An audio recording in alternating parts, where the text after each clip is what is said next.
Hi నేను సతీష్. 8వ వారం అఫీషియల్‌గా ఓటింగ్ స్టార్ట్ అయిపోయింది కదా! మీరు హాట్‌స్టార్‌లో వేస్తున్నారా? మిస్డ్ కాల్ ఇస్తున్నారా? అన్‌అఫీషియల్‌లో వేస్తున్నారా? యూట్యూబ్ ఛానల్స్‌లో వేస్తున్నారా? వెబ్‌సైట్స్ ఆర్ ఇన్‌స్టా ఎక్కడ ఓటు వేస్తున్నారో ఒక మెసేజ్ అయితే పెట్టండి. మీ ఫేవరెట్ కంటెస్టెంట్ ఎవరైనా ఉంటే ఓటైతే వేయండి. అట్లాగే వీడియో చూసే ముందు ఒక లైక్ అయితే కొట్టేసేయండి. అట్లాగే మెసేజ్ కూడా పెట్టండి. ఎవరికి ఉండాలి అర్హులనేది. అట్లాగే ఇప్పటికే మన జర్నలిస్ట్ సర్వీస్‌లో మిడ్‌నైట్ ఒక క్రేజీ అప్డేట్ వచ్చింది. భరణి గారి హెల్త్ రికవరీ అయిపోయింది. హ్యాపీగా కోలుకున్నాడు. ఆయన హాస్పిటల్‌కి తీసుకెళ్లారు. మేజరే అయ్యింది. ఆ రిబ్స్ వాచిపోయి రిబ్స్‌లో కొద్దిగా బాగా ప్రాబ్లమ్ అయిందంట. అందుకే ఉన్న పలంగా హాస్పిటల్‌కి అంబులెన్స్‌లో తీసుకెళ్లారు. ఫస్ట్ అయితే అతని సిట్యుయేషన్ చూసేటప్పుడు కోలుకునేదానికి చాలా టైం పట్టిద్దేమో. ఇప్పట్లో మళ్ళీ హౌస్‌లోకి అడుగు పెడతారో పెట్టడో అనే పరిస్థితి ఉంటుంది మనకొచ్చిన అప్డేట్ ప్రకారం. అయితే ఇమ్మీడియేట్‌గా రియాక్ట్ అయ్యి హాస్పిటల్‌కి తీసుకెళ్లడంతో పెద్ద ఇబ్బంది తప్పింది.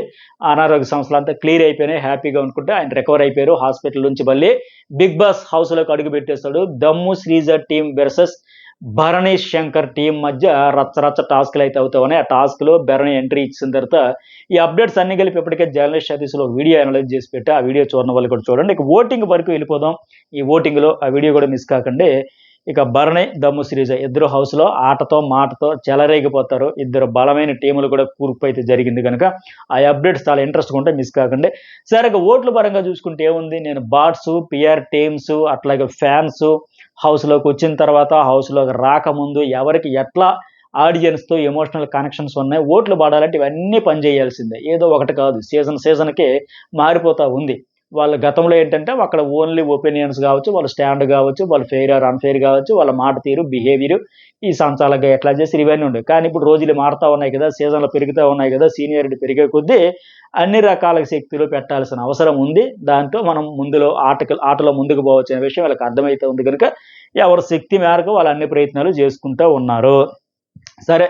ఇక తనూజయ్య ఫస్ట్ ప్లేస్‌లో కొనసాగుతా ఉంది. ఒక 29% వరకు ఓటింగ్ జరుగుతా ఉంది ఈ అమ్మాయికి.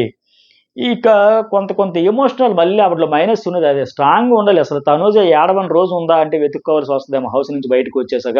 అలగని రోజు, అరవని రోజు, ఏడవని రోజు ఏదైనా ఉందంటే, మళ్ళీ నిన్న నాన్నొచ్చారు ఏడ్చింది, నాన్నొచ్చారు కంప్లెయింట్లు ఇచ్చింది, నాన్నొచ్చారు ఎమోషన్ అయ్యింది, నాన్నొచ్చారు అమ్మని దూరం పెట్టిందనే పరిస్థితి ఉంది. ఈ మాట నేననట్లే ఆవిడ బాధపడుతుంది. మాధురి గూడా అందరివి ఫేక్ బాండ్స్, ఫేక్ ఎమోషన్స్ అందరూ డ్రామాలే. భరణి వచ్చేసారు కదా! ఇక నేను అక్కర్లేదనింది. తర్వాత ఒక దివ్య వెర్సస్ తనుజ గొడవైన తర్వాత ఆవిడ దగ్గరికి మళ్ళీ చేరిపోయారు. సరే ఏది ఏమైనా ఒక 29% ఆవిడ ఆ ఎమోషన్ పక్కన పెట్టేస్తే ఇంక బావుండేదేమో తనుజ ఫస్ట్ ప్లేస్. ఇక కళ్యాణ్ కూడా ఒక 22%తో సెకండ్‌లో ఉన్నాడు. గత వారం కూడా ఈ ఇద్దరే టాప్ 2లో ఉన్నారు. అయితే ఇక్కడ కొంతమంది అనుకోవచ్చు మీరు చెప్తావు కదా! ఒక్కాయనకే 50% పడుతుందండి కొన్ని వెబ్‌సైట్స్‌లో కావచ్చు, కొన్ని యూట్యూబ్ ఛానల్స్‌లో కావచ్చు అనుకుంటే అది పొరపాటే. ఒక్కాయనకి 50 పడిపోతే మిగతా ఏడుగురికి కలిపి మనిషికి 6, 7% మించి జరగకుండా ఉంటదా? ఇప్పుడు కళ్యాణ్‌కి గ్రాఫ్ లేదా? కొన్ని చోట్ల కళ్యాణ్ కూడా అంతకు మించి ఎక్కువగా పడుతుంది కదా! సంజనకు కూడా పడుతుంది కదా! సో, అది ఏమంటే ఇప్పుడు 8 మంది ఉన్నారు ఈ వారం గూడా. కేవలం నలుగురికే బెట్టి అప్పుడు అడిగితే అట్లాగే ఉంటదది. అలా గాకుండా 8 మందిని పెట్టి యూట్యూబ్ ఛానెల్ పర్టిక్యులర్‌గా వాడిచ్చిందే నలుగురికి ఆప్షన్ ఇస్తున్నాడు. అందుకే మనం గూడా ఆ కాంబినేషన్ సెట్ చేసుకొని పెట్టాల్సొస్తుంది. సో, 8 మంది యూట్యూబ్ ఛానెల్ పోల్‌లో పెట్టారు. అప్పుడు 50% వచ్చిందంటే 100% నమ్మొచ్చు. అంత ఎక్కువగా నమ్మొచ్చు. అంతే తప్ప నలుగురిలో పెట్టేటప్పుడు ఒకామెకి ఇంత పడింది. అదనుకుంటే రాంగు. అది మీరు నమ్ముకుంటే పొరపాటు. యావరేజ్‌గా నేను కూడా చెప్పేది అన్నింట్లో కలిపే. ఇక థర్డ్ ప్లేస్‌లో సంజన ఉంది. ఈవిడకి కూడా ఒక 17% జరుగుతుంది. ఇప్పుడు ముగ్గురికే ఫస్టు తనూజ, కళ్యాణ్, సంజన కలిపి ఒక 65-70% వరకు ఓటింగ్ అయితే జరుగుతుంది. వీళ్ళు మెయిను ఒక సెంటర్ ఆఫ్ అట్రాక్షన్ అన్నట్టే అనిపించుకున్నారు. ఈ సీజన్‌లో కూడా కంటెంట్ పరంగా గేమ్ వీళ్ళ చుట్టూ చాలా వరకు తిరిగింది గనక ఆ ఓటింగ్ కూడా కనెక్షన్ అయితే వస్తా ఉంది. సందనదేముంది నిన్న కూడా చూసాం కదా! ఆ బ్లాక్ డ్రెస్ ఇచ్చినా సరే నేను కంటెంట్ క్రియేట్ చేయాలి, ఇరిటేట్ చేయాలి. ఆ బాక్స్‌లని అంత నామినేషన్‌లు అంత గొడవలయిన తర్వాత కూడా వెళ్లి పడేసి ఏదో ఒక రకంగా రచ్చ చేయాలనుకుని ఉంటుంది గదా! ఈ వారంలో ఈవిడకి సింపతి కూడా వర్కౌట్ గావచ్చు. ఎక్కువగా ఈజీ టార్గెట్ అన్నట్టు అంటది కదా! అట్లా అనిపిస్తుంది చాలా మందికి. ఇక ఫోర్త్ ప్లేస్‌లో రాము రాథోడ్ ఇతనికి ఒక 9%, అలాగే సంజనాకి ఇమాన్యుయల్ ఓటింగ్ కూడా షేర్ అవుతుంది. నామినేషన్‌లోకి రాని వాళ్ళ ఓట్లు కూడా ఇప్పుడు నేను చెప్పిన వాళ్ళు వీళ్ళందరూ కూడా షేర్ అయితాయి. ఇప్పుడు దమ్ము శ్రీజకి సంబంధించి కళ్యాణ్‌కి, లేపోతే భరణికి సంబంధించి దివ్యకు ఉండేది. ఇప్పుడు దివ్య, భరణి ఇద్దరు లేరు గనక ఎంతో కొంత తనూజకి కావచ్చు. ఇట్లా ఒకరిదొకరు కూడా షేర్ అవుతూ ఉంటది. అంటే రెగ్యులర్‌గా ఎవరికొకరికి ఇప్పుడు వారం 8 మంది ఉన్నారు. మన ఫేవరెట్ ఎవరున్నారా ఇలా చూస్తారు. లేరు. సరే ఉన్న వాళ్ళలో ఎవరైనా బెటర్ ఉన్నారా? రితుకేద్దామా, డీమోన్‌కేద్దామా ఇట్లా ఆలోచించుకొని కూడా వేసేవాళ్ళు ఉంటారు కదా! ఆ రకంగా కూడా ఎంతో కొంత షేర్ అవుతూ ఉంటది. సరే ఫోర్త్ ప్లేస్‌లో రాము రాథోడ్ ఉంటే ఈయనకొక 9% కన్‌ఫ్యూజ్ మాస్టర్ తెలీదు, క్లారిటీ లేదో తెలీదు, సేఫ్ గేమ్ అయితే కూడా కావచ్చు. ఇక్కడ భరణి ఫ్యామిలీకి సంబంధించి భరణి, సుమను, దివ్య వీళ్ళెవ్వరూ లేరు గనుక ఆ ఓటింగ్ కూడా జరగొచ్చు. అయితే తనూజకి లేకపోతే ఈయనకి అన్నట్టే ఉంది. అయితే ఇక్కడ ఆడియన్స్ కూడా ఏంటంటే లవ్ ట్రాక్‌ల వల్ల చిరాకు పడతారు గానీ, లవ్ ట్రాక్‌లో ఉండేవరకు ఓట్లు షేర్ చేయరు గానీ, ఈ ఫ్రెండ్‌షిప్ విషయంలో మాత్రం యాక్సెప్ట్ చేస్తారు. ఓకే. వీళ్ళందరూ ఫ్రెండ్లీగా పాజిటివ్ వైబ్‌తో ఉంటున్నారు. వాళ్ళకి వీళ్ళు సాయం చేసుకున్న లెక్క వాళ్ళకి సంబంధించి ఒకరొచ్చి ఒకరు రాకపోతే ఓట్లు షేర్ చేస్తారు. రాము రాథోడ్‌కి ఆ రకంగా కలిసొచ్చినట్టుంది. ఒక 9% అయితే జరుగుతా ఉంది. ఇక రీతు చౌదరికి 8%. ఈవిడ గురించి నెగెటివ్ చెప్పాలంటే ఎంత చెప్పినా ఆ ట్రాక్ వల్ల ఏడుపు, ఆ ట్రాక్ వల్ల ఎమోషను, ఆ ట్రాక్ వల్ల అలక, ట్రాక్ వల్ల అరుపు. ఇంతకు మించి చెప్పడానికి నెగెటివ్ దొరకట్లా. ఈ మధ్యన ఫెయిర్‌గా ఆడుతుంది. ఒకప్పుడు మనమే కోప్పడ్డాం. ఏంటి ఈ అమ్మాయి ఇంత అన్‌ఫెయిర్‌గా సంచాలకని. తర్వాత మార్చుకుంది కదా! దొంగల టాస్క్‌లో కూడా ఆవిడని టార్గెట్ చేసినా, ఆవిడని నమ్మమని ఇన్సల్ట్ చేసినా చక్కగా ఆడుకుంది. కానీ టాస్క్ తర్వాత వీళ్ళిద్దరు నస ఎక్కువైపోయి ఆ డబ్బుల గురించి ఎంతసేపు గొడవలాడతారో, మొత్తం ఇవ్వాల్సింది అంటాడు అతను, మొత్తం అడగాల్సింది అంటది ఈమె. ఆ పంచాయతీ ఆ లొల్లి ఆపేసి పక్కన పెడితే బాగుండు. ఇంకో ట్రాకు అది ఫేక్ ట్రాక్ అని వీళ్ళు, కాదు ఫెయిర్ ట్రాక్ అని వాళ్ళు. ఆ ఒక విషయం తప్ప ఈ అమ్మాయికి ఇంకా ఫిజికల్ టాస్క్ లేదు. 100% ఇస్తది. సో, కనెక్ట్ అయితుంది. రాను రాను నెగటివిటీ తగ్గిద్దేమో చూడాలి. ఒక 8% అయితే జరుగుతా ఉంది ఓటింగు. అలాగే డీమోన్ పవన్ విషయంలో కూడా ఫిజికల్ టాస్క్‌లు అయితే ఇరగ్గొట్టి పడేస్తాడని మనం ఎప్పుడు చెప్పినట్టుగా, చూసినట్టుగా ఇవాళ టాస్క్ తర్వాత కూడా ఓటింగ్ పెరిగే అవకాశం ఉంది. అయితే ఫిజికల్ టాస్క్‌లు ఆడినంత మాత్రాన పాజిటివిటీ అయితే వస్తది. వాళ్ళ ఎఫర్ట్స్‌ని, కష్టాన్ని ఆడియన్స్ గుర్తిస్తారు. అయితే డీమోన్ పవన్ 6 ప్లేస్‌లో 7%తో ఓటింగ్‌తో ఉన్నాడు. ఆయన ఫ్యాన్స్ గావచ్చు, ఫ్యామిలీ మెంబర్స్ గావచ్చు, ఫ్రెండ్స్ కావచ్చు.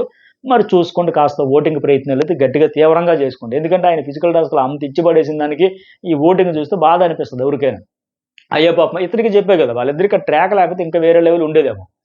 ఇంత సీరియస్‌నెస్ ఈ టాస్కుల్లో పెట్టేది, ఎలాగైనా గెలవాలి అనే తపన ఇద్దరికీ ఉంది. అది ఇంకా ఫోకస్ అంత ఓవరాల్‌గా అన్నింటి మీద పెట్టుంటే బాగుండు. బట్ ట్రాక్ వల్ల వాళ్ళకి మైనస్ అవుతుందది. ఏ మాటకి ఆ మాటే చెప్పాలి కదా! మరి డీమోన్ పవన్ బాటమ్ 3లో ఉన్నాడంటే అర్థం గావట్లా. సో, మొన్న ఇప్పుడు టాస్క్‌లు ఆడినంత మాత్రాన గాదు గానీ, ఇవాళ టాస్క్ తర్వాత మాత్రం నెక్స్ట్ లెవెల్ ఆడాడు గనక మంచిగా పాజిటివిటీ వస్తది. ఫుల్ ప్లస్ అయ్యే ఛాన్సెస్ ఉన్నాయి. ఇక 7, 8 ప్లేసుల్లో 7 ప్లేస్‌లో గౌరవ్ గుప్తా 5%తో ఉంటే, లాస్ట్ ప్లేస్‌లో మాధురి 4%తో ఉంది. మరి గౌరవ్ గుప్తా ఆ రాము రాథోడ్ నామినేషన్ అందువల్ల హర్ట్ అయ్యాడు. నామినేషన్ ఓకే, యాక్సెప్ట్ చేస్తున్న ప్రిపేర్ అయిపోయాడు. బట్ ఊహించని రీతిలో రాము వేశాడని చెప్పేసి హౌస్‌లో నిఖిల్, శ్రీజ అందరితో చెప్పి బాధ పడతా విసిగిపోతున్నారు ఆళ్ళు కూడా లాస్ట్‌కి. ఆ నిఖిల్ కూడా "అరె బాబు ఎళ్ళు బ్రో, చాయ్ తాగు, రిలాక్స్ అవ్వు, వదిలేయి. ఇంకెంతసేపు చెబుతాం." అది కాదు బ్రో. ఫ్రెండ్ అని చెప్పి పొడిచేసాడు బాబు. ఫ్రెండ్ అని పెట్టి వేసేసాడు బాబు. డర్టీ నామినేషన్ బాబు. పోనీ చెప్పింది ఏదైనా సరే మంచి రీజన్ ఉన్నా బాగున్ను. అసలు రీజన్ లేదు, పాడు లేదు. కన్నింగ్ గేమ్ ఆడాడు, స్టూపిడ్ గేమ్ ఆడాడు, డర్టీ గేమ్ ఆడాడు. నా కొంప ముంచేసాడు. నన్ను బయటకి తోసేసేలాగా ఉన్నాడు. అంత అల్లాడిపోతున్నాడు. ఆయేషా అప్పటికి వెళ్తా గౌరికి చెప్పింది, "ఒరేయ్ బాబు, నువ్వు నామినేషన్‌లకు భయపడకు. నువ్వు ఎఫర్ట్స్ నువ్వు పెట్టు. ఆడియన్స్ చూస్తారు." ఆ! అని అంత చెప్పినా సరే భయపడిపోతుండు. మళ్ళీ ఆయేషా ఉండుంటే అతను కొద్దిగా మోటివేషన్ చేసేదేమో. "నువ్వెందుకురా అంత ఫరక్ పడతావు? నేను కంటెంట్ ఇస్తారా నీకెందుకు? నిన్ను ఆడియన్స్ కనెక్ట్ చేసే మాదిరిగా ఏదో రకంగా సీన్ క్రియేట్ చేసింది." ఇప్పుడు ఆవిడ కూడా లేదు గనుక మరింత అల్లాడిపోతా ఉన్నాడు కుర్రోడు. సరే, అయితే ఇతనికి అదృష్టం ఏమైనా కలిసి వస్తదంటే, మరి మాధురి ఇతనితో పాటు వెనక ఉంది గనుక ఆవిడ మీద వ్యతిరేకత వల్ల ఇతనికి ఒక 2% ఓట్లు ఆడియన్స్ గాని వేశారంటే సేఫ్ జోన్‌లోకి వెళ్ళిపోతాడు. రక్షించవచ్చు. అయితే మాధురికి మరి లాస్ట్ 4% ఆడియన్స్ కనెక్షన్ అయితే తక్కువ. అలాంటి ఆమెకి అంటే ఆ ఆట, మాట, తీరు చూస్తే, బిహేవియర్‌ని బట్టి చూస్తే ఈ 4% ఓటింగ్ కూడా ఎక్కువే అనే చెప్పాలి. హౌస్‌లోకొచ్చాక ఒక్క తనూజ విషయంలో మాత్రం కామ్‌గా పిల్లిలాగా సైలెంట్‌గా ఉండి, మిగతా వాళ్ళనేసరికి వైలెంట్‌గా రియాక్ట్ అయిపోతూ, ఏ మాట అనైనా అనేస్తాను, ఎలాగైనా ఇప్పుడు శ్రీజ ఊరికే అనిందా? నిన్న కూడా మళ్ళీ సుమన్ శెట్టితో ఏమనింది? "మీ పేరేంటే తెలుసుకో" అన్నాను. దానికోసం ఆవిడేంటి నాతో గొడవ పడడానికి వచ్చినట్టుగా, నాకు వయసుకైనా రెస్పెక్ట్ ఇవ్వాలి గదా! అంటే మీరు ఫస్ట్ ఆ పెద్దరికం ప్రదర్శించుంటుంటే ఆ! వాళ్ళు పిల్లలే అనే మాదిరిగా అంటే క్షమించడం అంటే అలా మిస్టేక్ చేసినా చూసి చూడనట్టుగా మన పిల్లలే కదా అన్నట్టుగా పెద్దరికం ప్రదర్శించి ఉంటుంటే, వాళ్ళు కూడా ఆ రెస్పెక్ట్ ఇచ్చి పుచ్చుకునేవాళ్ళు. బట్ మనమే నోటికొచ్చినట్టుగా అరిచేసి, దబాయించేసి, ఫేక్ బాండ్సు, ఎ ఏమది very unhealthy bonds, organic bonds కాదు, రకరకాలుగా ఎవరైనా గాని ఒక తనూజకి మాత్రమే ప్రేమ. మిగతా వాళ్ళందరి విషయంలో ఫైరు. అది కరెక్ట్ కాదు కదా! పోనీ ఈవిడదేమనంటే అది ఫేక్ బాండే తనూజతో. ఇప్పుడు మళ్ళీ భరణి వచ్చాక తనూజ ఫేక్ డ్రామా ఆడుతోంది. ఇక్కడ అందరూ కంటెంట్ కోసం అందరూ యాక్టింగ్ చేస్తారు. అవన్నీ చెబుతా ఉంది. సో, మరి అర్థం కావట్లేదా? ఇవన్నీ కలిపి ఎందుకంటే ఆవిడకి నెగెటివిటీ వస్తాయి. ఇది ఓటింగ్ అనాలిసిస్. మరి మీకేమనిపించింది? మెసేజ్ పెట్టండి, లైక్ చేయండి, సబ్స్క్రైబ్ చేయడం మర్చిపోకండి. జర్నలిస్ట్ సతీష్ వీడియో కూడా మిస్ కాకండి. భరణి అయితే హౌస్‌లోకి వచ్చేసారు.